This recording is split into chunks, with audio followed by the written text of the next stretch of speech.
As parents, we want our children to thrive in school, but when we find out that our child may have a learning disability like ADHD, dyslexia, or any other behavior issue, we feel lost in the kind of support that's available to us, especially by the school system. We start hearing terms like 504, IEP, and other accommodations that the public school system provides these days. It feels like you're trying to learn a whole different language. Today, I'm going to help you break down that confusion. I've done a few episodes before about these topics, so go check them out on my YouTube page. But I think this is going to give you a very different perspective because the person who I'm bringing on as a guest today is a special education advocate. She helps parents break down or look beyond the curtain of the school system and helps parents get what they need for their children regarding the services and the accommodations. So let's welcome Sandra. Welcome, Sandra. Thank you so much for joining this podcast today. If you could, in very simple terms, talk about all the programs available in the public school system and give more information on which program is applicable to what kind of a learning disability. There are three basic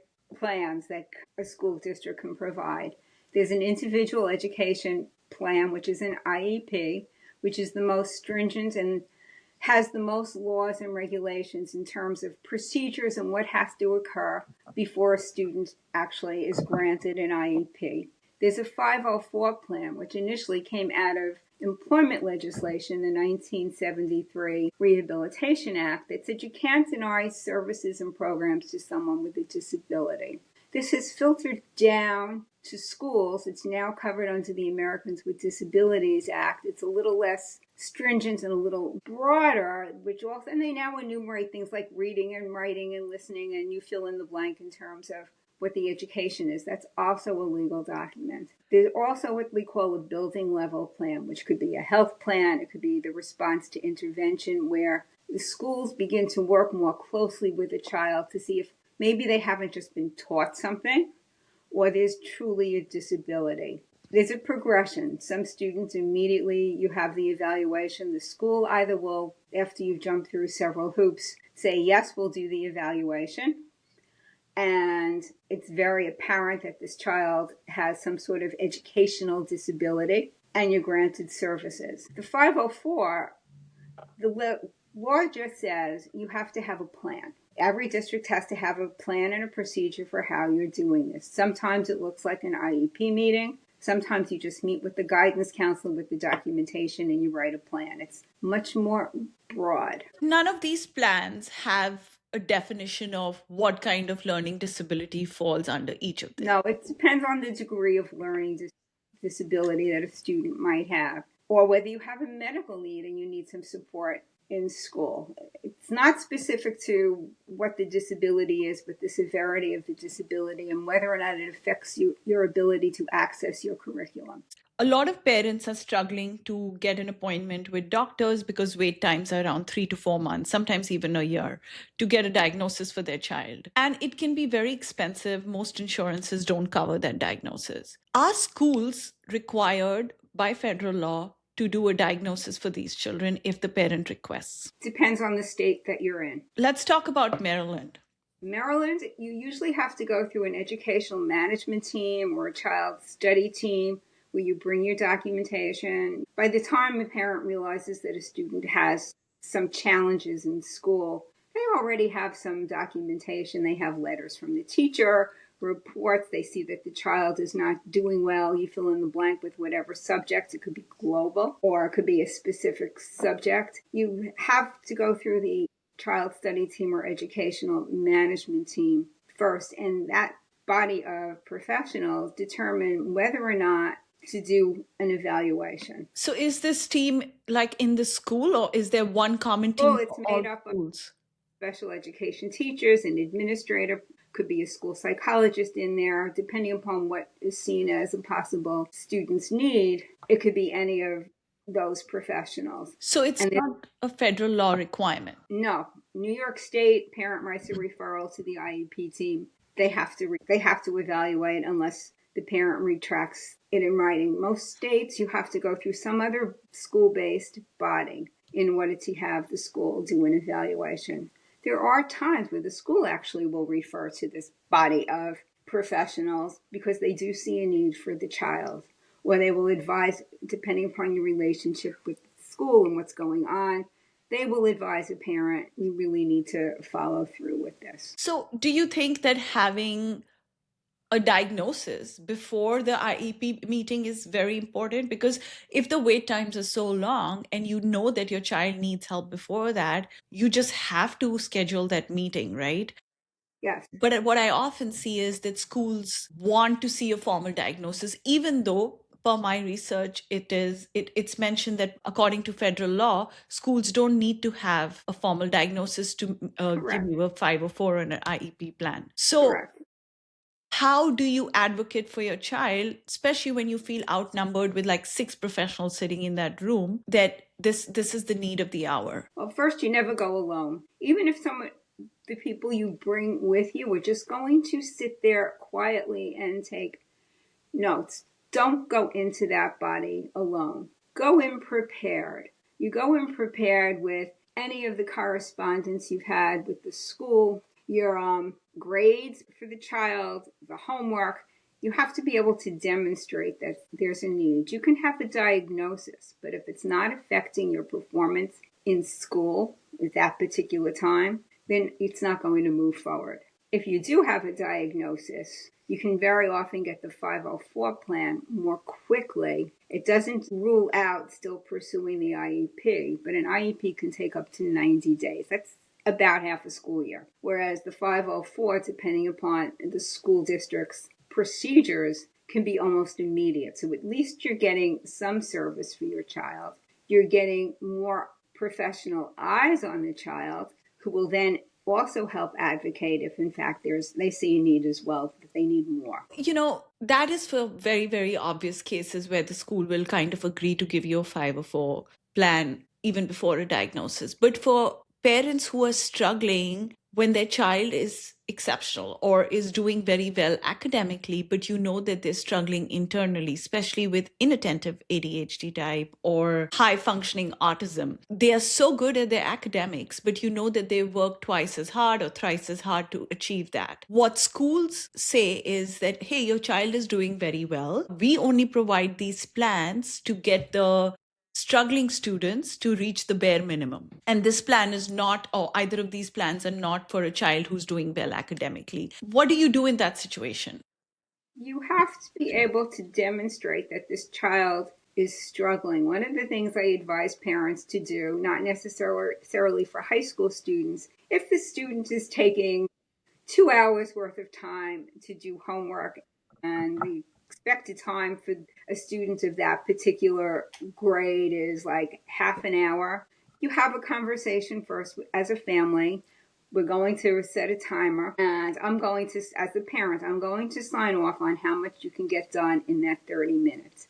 And you're going to have a conversation with the school to demonstrate how much this child can actually do during that amount of time, so that it shows that there's struggles. Sometimes it becomes an emotional struggle and the child is masking. The school is not going to see it, and that's where it's really much more difficult to prove. But if you have some mental health documentation from the pediatrician, if your child is getting some outside counseling, you go in with those So, but that little piece of documentation as well. let's say that the parent has gone into that meeting with not a formal diagnosis and no therapy document from a doctor, but the parent has gone in with good data saying that this is where my child is lacking. I timed it, look at her test results, all of that. And the school says, we can't put her on a 504 plan because she's doing well. However, we can make certain accommodations until we get a formal diagnosis and we just need more data. My first question would be, why are they so hesitant in doing this? And the second thing is, should we just agree to the accommodations or should we push harder? Part of this is a financial thing. We always say, well, it's just my child. It's not just your child, it's every child in the school district. So, yes, we always need more data. You accept those accommodations and you start working with the team because they will then see if there's a need. The law says you support a free, appropriate public education. Unfortunately, let's use a car analogy. Promise you the BMW or the Cadillac. It's more like maybe the Toyota, the Honda. You're not getting the top of the line. If in fact you were doing fairly well in school, you're not eligible for an IEP or a 504. However, building level accommodations, which usually goes under response to intervention to make sure that a child has been taught, they begin to you ask for school-based counseling, which I always bill as not spill your guts counseling, but like how do I get through the school day, where you now have another professional as a point person for this child so that they can also document that maybe this child, not to disclose what's going on in the session, but to actually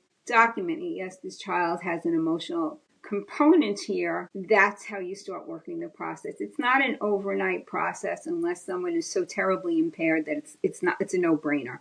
And that's very rare. No, that makes total sense. You've done a lot of work on twice exceptional students, right? Can you tell me what that means and why is it so hard to advocate for advanced learning programs for these children? A twice exceptional student is a student who has academic and other scores that are average or usually significantly above average, and they can do the academic work. They need the academic work, but there's something else that's getting in their way. They could be autistic, very high functioning. They could be dyslexic. They have a tremendous reading disability. They could have a writing disability. They could have an emotional disability. Part of the challenge is that nobody knows what to do with these kids. They need to be in a high functioning class, but the teachers, and no fault of their own, have taken their 6 credits of special education and their 6 credits of reading for certification, and they've not been trained what to do with these children. But yet these kids, if you put them in an inclusion class or an ICT class, a co-taught class, or something else, they're bored out of their minds because the pace and the intellectual stimulation isn't there. So it's very hard to craft something for these children. What I don't understand is when the state came up with this term, twice exceptional, they just came up with the term, but they didn't create the solution for this. Is that correct? That's pretty correct. Most places just don't know what to do with these children, sometimes on a one-on-one basis. I've just gotten a student in New York, a twice exceptional student moving from the elementary school to the middle school, a special program where he is going to have a twice exceptional program. But because I had worked with people in the district for almost 30 years, I was able to tap on some of my personal relationships to actually have the assistant superintendent for pupil personnel services sit in the meeting and make sure that the student got what he needed. And what was that? What are the kind of things that twice exceptional students need to really keep their mind stimulated? Well, they need the academics. What they really need usually is support with the executive functioning. How do I organize my papers? How do I follow up in terms of doing my assignments and being on task? They need that extra support, but they really need to be in that more stimulating classroom environment. And then we just look at what each student needs. Because what you might need, Rashanka, as a twice exceptional student, Sandy, as a twice exceptional student, may need something totally different. And that's where the I in individual really comes in. I may need some counseling support. You may need some organizational support. Someone else may need some reading support because they can't read the text at grade level. But we come up with another plan so that they can get the information and explain what they know. That makes sense. Let's talk a little bit about school choices. We have private schools and public schools in America, private schools being extremely expensive here. Do you see a difference in the accommodations that private schools provide versus what public schools provide? And have you gone out of your way ever to recommend a private school to a parent because the public school system just could not help out? No school, each class is as good as the group of kids in the class and the professional in front of the room. It could be a private school, a public school, some sort of collaboration. One isn't necessarily better than the other. And there are some private schools that will actually have a contract with a state to educate students with specific disabilities if, in fact, the school district cannot meet that child's needs. Generally, there were more, if you're just putting your child in a parochial school or a private school and they have special needs, they will get fewer accommodations unless the private school happens to want to do that than they would in a public school. Although there is a mechanism to get services through the district if your child is attending a private school at parent expense. So you said that the private schools have a contract with the public Some schools. schools, And from what I've heard is they in these situations they end up increasing their fees, but not to parents. but to the state because they know that the state is Okay. paying, which I think would be very hard for parents to advocate for when you're asking the state to pay for a private school. Can you give me an example of a situation when the state has actually agreed to pay for this kind of an education? There are many agreements. It's actually the school district that makes the placement to it's called an out of district placement. It's not the parent who makes that placement. It's the school district because they cannot find anything within the district to service this child. It may mean that you've gone through many, many steps in different programs in district and still nothing is working. Mm-hmm. It may mean that this child has truly exceptional needs and the district just can't make a program for this child. But it's not because the parent has pushed for these programs necessarily. Okay. It just seems to me that if you're paying so much money to these private schools where they've increased the fee in this situation, might as well just hire a special ed teacher, right? Instead of. But you don't necessarily want your child not to be with a cohort of other students. You can have a one-on-one special education teacher. Oh, I mean in the public school, which could also benefit other kids, right? Well, that's where inclusion comes in. But some of these students who do go out of district to some of these private schools, their needs are so great that they really don't benefit by being in a classroom in a co-taught situation where there's a special education teacher. This is moving. We always talk about a continuum of services. The least restrictive would be you're in general education and you get a little support. And we keep moving on to an inclusion class, to a resource room, to a self-contained class like a 15-to-1 or a 12-to-1 or an 8-1-2 or whatever. The child's 8 students, 1 teacher, maybe several teaching assistants. When none of that works within the school system to meet a child's needs, that's where we then look at programs outside of the school district. And when you say the child's needs may be so great, can you give me an example of something where the child's needs are so great? Like what kind of situations? You could have a nonverbal child who's autistic, who has also behavior issues and has sensory issues, so they can't be in the large environment where they hear the noise, maybe they hear someone else breathing and it impacts how they're reacting to their environment, or they have a tremendous, the students we used to send out, those with learning disabilities, we now accommodate in districts. I guess it was the late 90s. These are kids who have either severe behavior problems, severe learning problems, non-communication problems, and they really need a lot of adults per child. Most school districts just don't have the resources, and you may have 1 or 2 kids in your district, another district has 1 or 2. By putting them together in some sort of fashion, you can then make a class. You're not going to make a class of 1. Budgetarily, that's more expensive than sending a child to a program that's equipped to actually work with these children. Okay, that makes sense. So if we get a 504 or an IEP plan in place and the school is simply just not following it to the level that they've committed to, what are the solutions or what kind of power do parents have in this situation?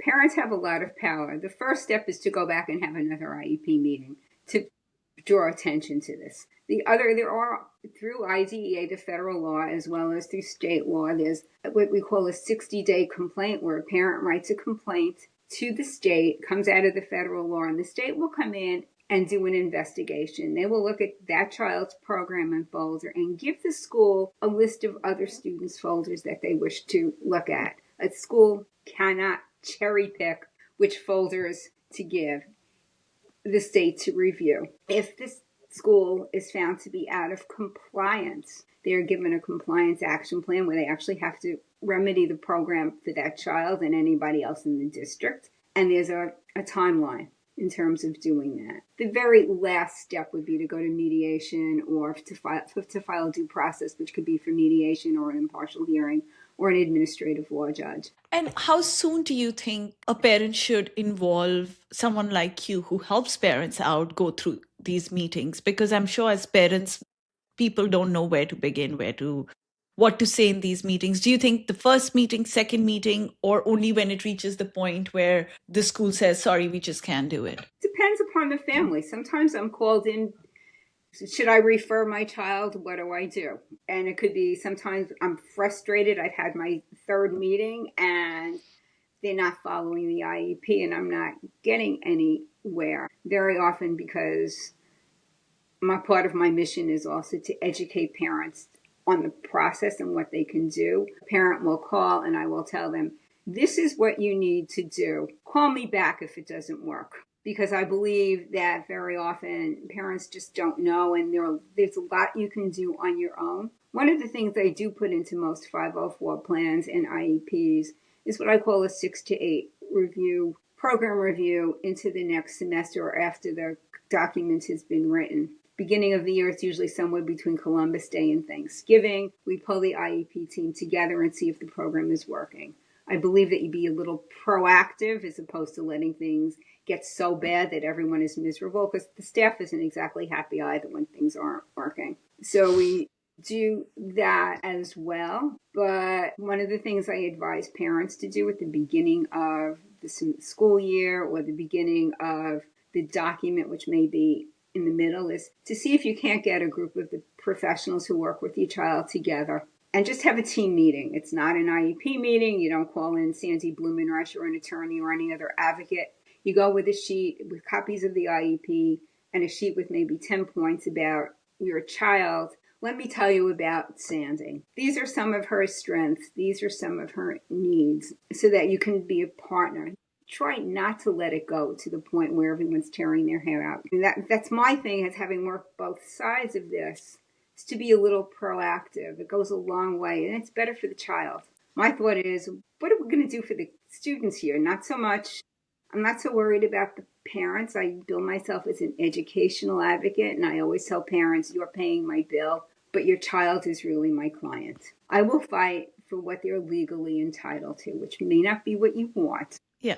And I think that makes sense, keeping the focus on the child and what they need versus what the parent thinks they need. Right. And I happen to work with a very collaborative process where I will actually go through anything and everything that a parent can provide me that has to do with diagnosis, education, family history. I'll write a very intensive review. I'll explain what all those numbers mean on the backs of evaluations, because very often you're told your child is average. But you look at the subtests, and lo and behold, you've got a very high score, you've got a not so very high score, you do a computation, it's average, it means nothing. So we talk about what the subtests actually mean in terms of education for your child. Then we have a conversation, we have a planning session. The parents, anybody else they want to bring in, sometimes the students if they're older, because the kids always know what they need in school to access their curriculum. And we figure out what it is we want to ask the IEP team or the 504 team. What does this child really need to access their curriculum? Do they really need a one-on-one, or do they need to learn to read? And then I put together a draft agenda as if I were chairing the meeting. I no longer chair them. I work this other side. I send it off to the parent and I go, did I forget anything? Do you want me to take something out? And we go in there with a plan. I always bill it as our lesson plan for the meeting. If a school district offers to do something that's on our agenda, we don't have to bring it up. We can be pretty sure that they're going to do it. Comes from them. If there's something on our list that said we think is important that no one has brought up, we bring up the topic. And a good deal of the time I hear, but we can't do that. I don't like to hear no. So I go, well, what can you do? You know, there are lots of ways of having the same outcome. What can you do? And very often out of that discussion, we come up with something better than anybody had thought of individually. And then we can be pretty sure that they're going to do that. I think that makes so much sense, just working with the school. And the schools here, especially in the Maryland area, are really nice. They genuinely do care about the child and they want to help. So working in partnership with them makes a lot of sense. And partnership with parents, and part of it is to educate the parents. So now they know they have another technique. Okay, well, what else can you do? Yeah. Well, Sandra, thank you so much. It's been such a great conversation, learning about IEP, 504 plans, and just digging deep into these two topics has been great. So thank you so much for coming on the show. You're welcome. My pleasure. If you enjoyed this podcast, please like, subscribe, and share. I'll be putting Sandra's details in the description section below. You can check out her website. If you are looking for an advocate that can help you in these meetings, can help you draft all these documents, please reach out to her. She's fantastic at what she does and has some great advice for parents who are struggling. Thank you once again. Until next time.